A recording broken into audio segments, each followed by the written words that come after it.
You get as much out of rock and roll artistically as you put into it. There's nobody who can teach you. You're on your own, and that's what I find so fascinating about it. When I started doing sessions, the guitar was in vogue. I was playing solos every day. Everything that came later, the roots are all there in the first album. The beauty of the band was you never knew what was going to come out next. I suggested back in 1980 to do a chronological live album, but there wasn't that much enthusiasm for it. There's always music that moves me. It doesn't necessarily mean that it's within the parenthesis of rock or blues or whatever. It's usually far more reaching than that. It can be in many different genres. You don't find geniuses in street musicians, but that doesn't mean to say you can't be really good. There's such a wealth of arts and styles within the guitar. Flamenco, jazz, rock, blues, you name it, it's there. In the early days, my dream was to fuse all those styles. Now composing has become just as important.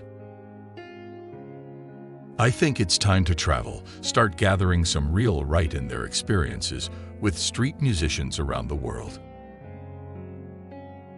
I can listen to all different sorts of music. I don't really care about the next big thing. I can tell how far I ought to be going. I know how to get there. All I've got to do is keep playing. I'm very fortunate because I love what I'm doing. There are very few people I can call real close friends. They're very, very precious to me. I don't care what critics and other people think. Just because you play bass doesn't mean you have no presence. I'm pretty optimistic about the future of rock. It will be back to composition as in classical music or jazz. I really wasn't needed, just straightening up riffs, that's all. Just two guitarists doing it instead of one. Every record is a portrait of the band at that time. The blues appealed to me, but so did rock. The early rockabilly guitarists like Cliff Gallup and Scotty Moore were just as important to me as the blues guitarists. I do really believe that all guitarists have a different character that comes through. That's a strong character, the stronger the person is. My finger picking is sort of a cross between Pete Seeger, Earl Scruggs, and total incompetence. When I went over to the States to promote Outrider, everyone was telling me I was a blues guitarist. I'm not a bloody blues guitarist. I'm a guitarist. Music can always be a life-changing experience for musicians and fans, or at least life-affecting, but it depends on to what degree. I'm at my best when I'm exhausted and under pressure. Once I get on stage, the tension explodes and I'm fine.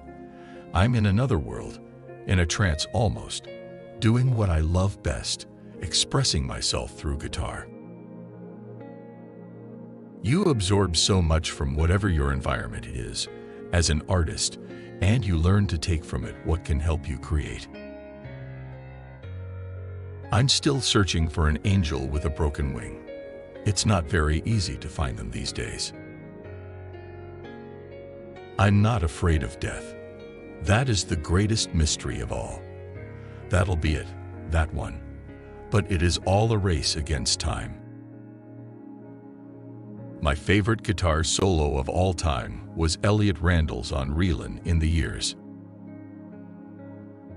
Music is the one thing that has been consistently there for me. It hasn't let me down. Here's where it goes with Led Zeppelin. It didn't matter what was going on around us, because the character of Led Zeppelin's music was so strong. If you listen to our work, from Led Zeppelin I to Coda, it's just a fantastic textbook.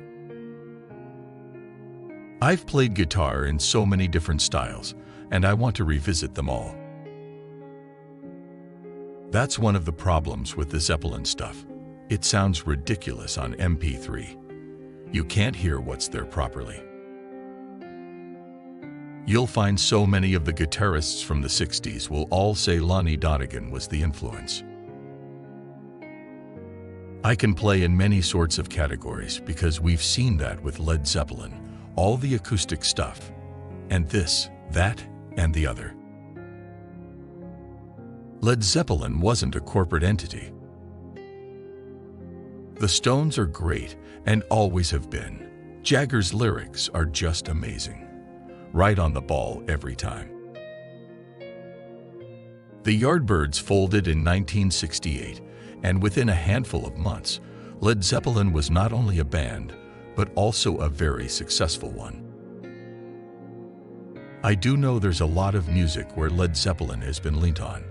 We didn't do anything about it, and I wouldn't want to either. With Led Zeppelin, it has always been that mystique of how the music is done, how it works, why it works. Right from the first time we went to America in 1968, Led Zeppelin was a word-of-mouth thing. You can't really compare it to how it is today. Led Zeppelin isn't done yet, quite clearly, because every year since 1968, there's been new fans. Every musician wants to do something which will hold up for a long time, and I guess we did it with Stairway to Heaven. I'm pretty loyal to my guitars, you know, but then they're pretty loyal to me too. I'm not a guitar hero. Led Zeppelin was an affair of the heart. Each of the members was important to the sum total of what we were. I'm always looking for the creative spark, always. My guitar playing touches so many different areas of the form, but the important thing is what it represents across the form.